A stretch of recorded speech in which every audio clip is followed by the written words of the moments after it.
Oi, pessoal. Hoje vamos resolver alguns exercícios dos Enems anteriores, referente ao tema do meio ambiente. E isso inclui a gente entender o que é eutrofização, o que é a camada de ozônio, o que pode causar a destruição da camada de ozônio, o que é o aquecimento global e qual é as suas consequências, além também de outros fatores. Aqui tem a primeira questão, que foi do ano de 2009. Os CF6 são substâncias formadas por moléculas que contêm átomos de carbono, flúor e cloro. Descobertos em 1930, eram considerados uma maravilha, pois substituíam com grande eficiência a amônia utilizada em refrigeradores. A amônia é tóxica e tem um odor desagradável, ao passo que os CF6 são inertes e não causam problema aos seres humanos. Consequentemente, as fábricas de geladeiras rapidamente passaram a utilizar os CF6. No entanto, em 1974, dois químicos descobriram que esses gases reagiam com um O3 da camada de ozônio, causando sérios problemas ambientais e aos seres vivos. O que pode ser feito para evitar problemas ambientais devido à utilização de CF6? Bom, como diz na questão, a amônica ela tem um odor tóxico, ela é tóxica e possui um odor desagradável. E o CF6 na época, ele era bastante útil por não ter esses problemas. Só que tempos depois foi descoberto que os CF6 eles causam impactos no meio ambiente e também nós, né, seres vivos. O que os CF6 fazem? Eles atingem a camada de ozônio e a camada de ozônio ela tem a função de proteger o planeta contra os raios ultravioletas emitidos pelo Sol. Então, quando a camada de ozônio ela é destruída, a gente fica exposto, né? O planeta fica exposto aos raios ultravioletas. E aí, os raios ultravioletas, em contato com a nossa pele, pode acabar causando câncer de pele, porque faz com que altere o nosso DNA, certo? Agora vamos às alternativas. O que pode ser feito para evitar problemas ambientais devido à utilização desses compostos, né? Aumentar o preço dos refrigeradores para desestimular o consumo? Será que aumentar o preço de um composto faz com que todas as pessoas deixem de utilizar? Letra B. Banir a utilização de gases refrigerantes, já que todos causam problemas? C. Substituir gradativamente o CF6 por outros gases que não agridam a camada de ozônio? D. Parar de utilizar CF6 em refrigeradores e utilizá-los apenas em embalagem, como a de spray para cosméticos. E. Comprar motores para refrigeradores em países nos quais a legislação não proíba a utilização desses gases. Como a questão fala, os CF6 ele destroem a camada de ozônio. Então, todos os países eles estão dentro do nosso planeta. Então, ele não vai afetar apenas um país ou apenas um continente. Se destrói a camada de ozônio, acaba afetando todo o nosso planeta, ok? Então, se banir a utilização de gases, seria correta a letra B, por banir a utilização de gases refrigerantes, já que todos causam problema? O C, substituir gradativamente, para que não agrida a camada de ozônio? Se vocês repararem bem a questão, ela enfatiza a questão da destruição da camada de ozônio. E aí, se você conhece a função da camada de ozônio, que é nos proteger contra os raios, e você sabe o que acontece com a destruição dessa camada de ozônio, o que acontece com o meio ambiente, o que acontece com o planeta e com a gente, você vai perceber que a questão correta é a letra C. Então, a atitude correta nesse caso é substituir de forma gradativa, porque é assim que as coisas acontecem, né? Da mesma forma que a amônia ela foi substituída de forma gradativa pelos CF6, os CF6 eles também devem ser substituídos de forma gradativa, né, aos poucos, para não agredir a camada de ozônio, que, como eu disse, a camada de ozônio vai nos proteger dos raios ultravioletas emitidos pelo Sol. Vamos à próxima questão. Ah, sim, eu coloquei essa imagem aqui para vocês, ó, para explicar que tem o Sol, né? E aí o Sol ele vai emitir raios ultravioletas. E aí, quando a camada de ozônio ela está destruída, com a destruição dessa camada, nós seremos atingidos por esses raios aqui ultravioletas que estão destacados, podendo causar o câncer de pele na gente por causa da alteração do nosso material genético, no caso o DNA. Bom, vamos ver a segunda questão. Hoje em dia, não é raro encontrar sacolas plásticas preenchidas com apenas um ou dois produtos. E não é só no supermercado. Da padaria à locadora de filmes, o consumidor está sempre diante de uma sacola, mesmo que ela não seja tão necessária assim. A cada mês, cerca de 1,5 bilhão de sacolas é consumida no Brasil. Isso significa 50 milhões por dia e 18 bilhões por ano. Não é à toa, portanto, que o uso indiscriminado de sacolas virou um dos alvos principais dos ambientalistas. Os ambientalistas consideram o uso excessivo de sacolas plásticas um risco ambiental, pois a. O uso de materiais descartáveis incrementa o consumo. B. O plástico é derivado do petróleo, recurso natural escasso. C. As sacolas se transformam em lixo de difícil decomposição. D. O risco de contaminação do solo e do subsolo por gases tóxicos aumentam. E. O consumo de produtos industrializados é estimulado em detrimento do consumo de produtos artesanais. Vamos analisar essas questões, né? Essa segunda questão aqui foi do ano de 2009 e ela fala sobre o grande consumo da sacola plástica. Vale lembrar, gente, que não é só o plástico que demora a ser decomposto no meio ambiente, tá? Tem aí plásticos que demoram cerca de 400 anos para ser decomposto. Já o papel demora cerca de 3 a 6 meses. Então, se a gente for comparar em termos de plástico e papel, o papel ele demora um pouco menos, né? Mas ainda assim demora um tempo para ser decomposto. E aí você deve pensar assim: eu não sou a única pessoa que utiliza sacola plástica. Você também não é a única pessoa que utiliza o papel. Além disso, também tem a questão também de não reutilizar, né? A falta de reutilização da sacola, independente do seu material que é feito, faz com que o planeta ele aumente cada vez mais a sua quantidade de lixo, certo? Então vamos ver aqui. Os ambientalistas consideram o uso excessivo de sacola plástica um risco ambiental, pois o uso de material descartável incrementa o consumo, ou o plástico é derivado do petróleo, um recurso natural escasso.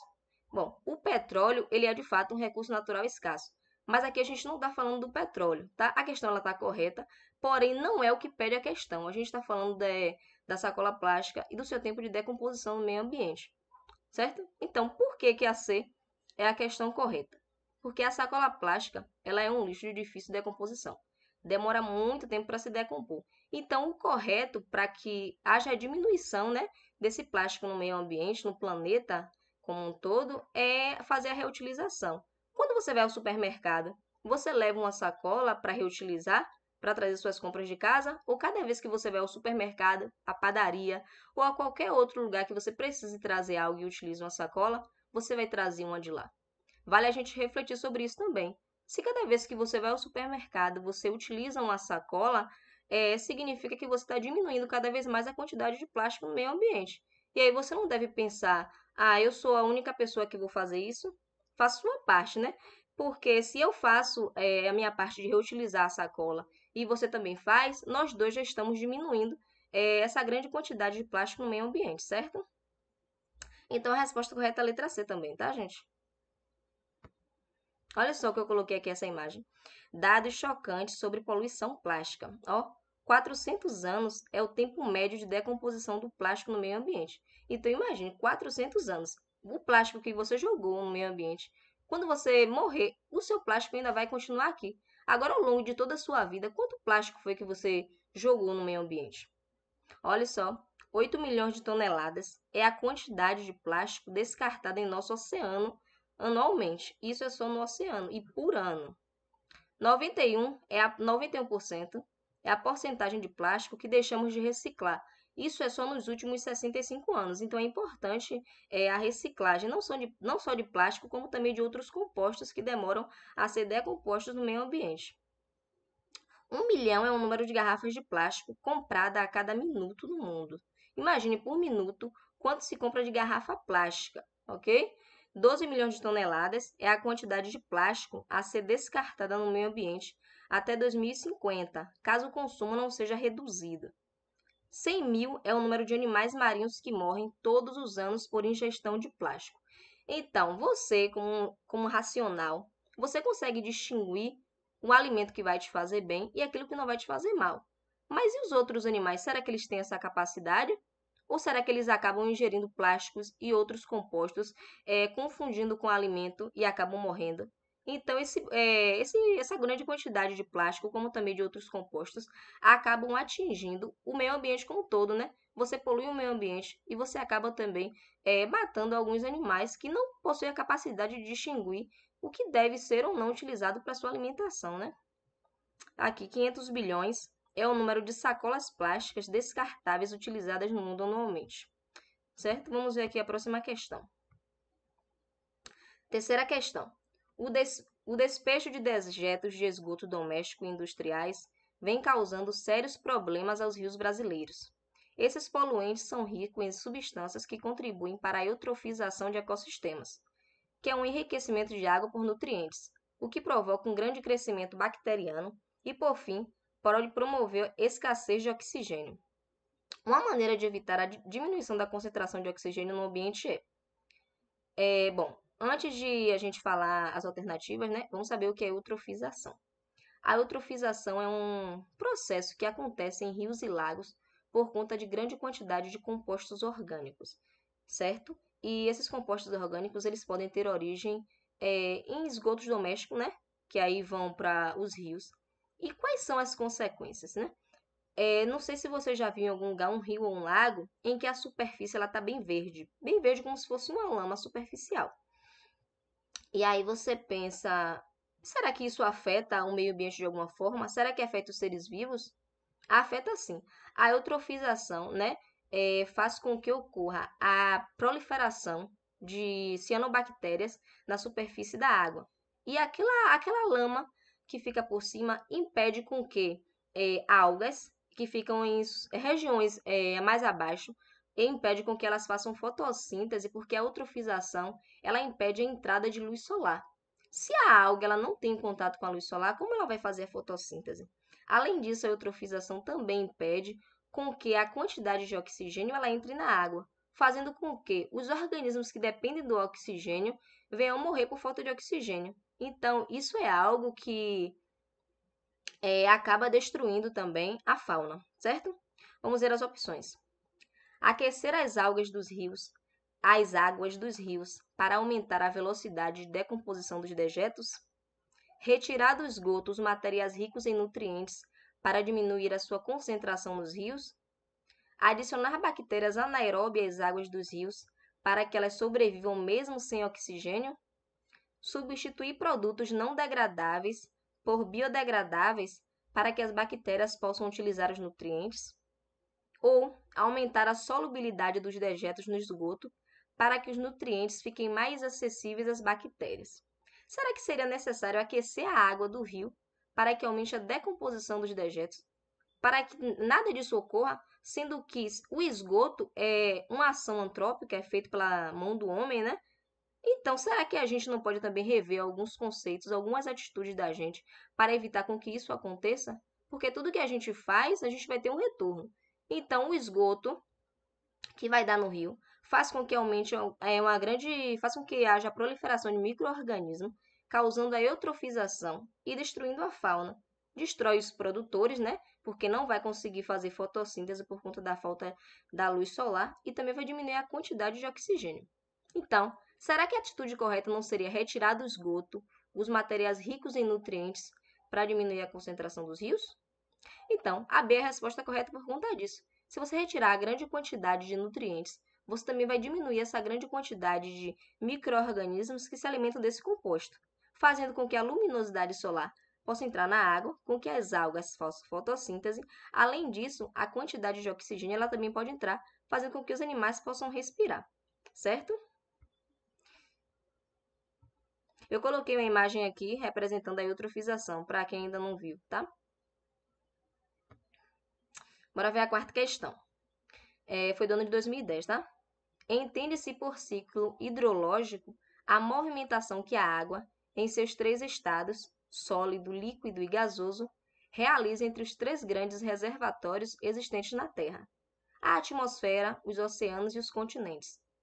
O Sol fornece energia para proporcionar essa movimentação, uma vez que tal energia aumenta as demandas por evaporação da água líquida ou por derretimento quando em seu estado sólido. O aquecimento global que está ocorrendo por causa do aumento dos gases causadores do efeito estufa tem provocado. Bom, aqui tem o primeiro, né? Derretimento do gelo das geleiras nas regiões polares, aumento da umidade na atmosfera em aproximadamente 6% para cada grau de aumento na temperatura média da Terra. Mudanças no regime climático das várias regiões, algumas ficando mais áridas e outras mais quentes, e ainda o aumento de tempestades em todas as regiões. Então, o que é que o aquecimento global está fazendo? Vamos falar do efeito estufa, né? O efeito estufa é muito importante, porque sem ele a Terra seria fria. Então, o efeito estufa, com seus gases, faz com que a temperatura da Terra ela seja adequada para que haja vida. Porém, algumas atitudes fazem com que esses gases do efeito estufa aumentem cada vez mais, causando o que a gente chama de aquecimento global, que é o aumento da temperatura no planeta. Então, pense aí, queimadas faz com que aumente a temperatura, né, causando aquecimento global, o desmatamento também e outras ações, tá? Então, vamos ver as questões. O aquecimento global está A. Provocando o aumento dos níveis dos oceanos devido ao derretimento das geleiras. B. Diminuindo nos últimos anos devido à menor emissão dos gases causadores do efeito estufa. C. Mudando o regime climático nas várias regiões da Terra, ao diminuir a umidade atmosférica. D. Provocando uma mudança no clima da Terra. E, consequentemente, espera-se nos próximos anos a diminuição da tempestade. E. Afetando o ciclo hidrológico, que é a movimentação que a água, no estado sólido e gasoso, realiza entre a atmosfera, os oceanos e continentes. Eu espero que vocês tenham percebido que a resposta correta é a letra A, pelo que eu já tinha dito no início, né? Bom, tem o efeito estufa, que com seus gases mantém a temperatura da Terra adequada para a vida, né? E aí, essa grande quantidade de gases do efeito estufa causa um aquecimento global. Imagine aí que você tem um gelo, e aí você deixa ele exposto, né? O que vai acontecer? Ele vai passar do seu estado sólido para o estado líquido. É a mesma coisa que vai acontecer. As geleiras estão lá, né? A água em estado sólido. Com o aumento da temperatura do planeta, essas geleiras, esse gelo, ele tende a passar para o estado líquido. E aí o que vai acontecer? O nível do oceano ele vai aumentar, certo? Porque o oceano é líquido, né? E as geleiras estão em estado sólido. Quando ocorrer essa mudança de estado físico do sólido para o líquido, é claro que que o nível de água do oceano ele também vai aumentar. Então, a resposta correta é a letra A. Aqui eu coloquei mais ou menos como funciona o aquecimento global, né? O Sol ele emite energia, a energia ela vai chegar à Terra, parte dessa energia ela volta para o espaço. Parte da energia ela é absorvida pelo CO2, que a gente também chama de dióxido de carbono. E o aquecimento global causa clima extremo, secas e tempestades, certo? E as plantas elas são extremamente importantes nesse processo de diminuição da temperatura, fazendo com que também diminua o aquecimento global. Por quê? As plantas elas pegam grande quantidade de dióxido de carbono para fazer a fotossíntese, né? Não só as plantas, como também as algas, e elas transformam esse dióxido de carbono em oxigênio, e esse oxigênio ele é liberado na atmosfera. Então é por isso que o desmatamento ele afeta bastante a temperatura do planeta, porque quando você desmata, você diminui a quantidade de árvore. E aí, quem é que vai absorver esse dióxido de carbono para liberar oxigênio e acabar diminuindo, de certa forma, a temperatura do planeta? Hein? Então, pessoal, por hoje é só. Eu coloquei apenas essas questões, né? Beijos e até a próxima aula.